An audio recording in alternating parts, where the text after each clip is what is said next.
এখানে অনেকগুলো এসির কাজই আমরা করি। এই যে এটা একটা রেস্টুরেন্ট।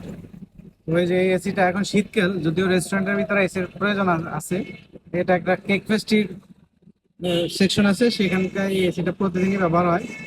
এসিটার ইনডোর লিক হয়ে গেছে, লিক রিপেয়ার করে এখন আমরা এনে লাগাচ্ছি।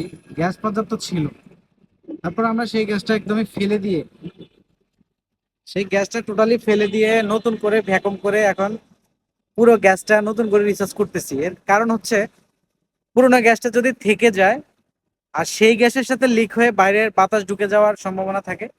আর সেই বাতাস যদি একবার ঢুকে যায় তখন ভবিষ্যতে এসি আবারও লিক হওয়ার সম্ভাবনা কিংবা এসি দুর্ঘটনা ঘটার সম্ভাবনা থাকে।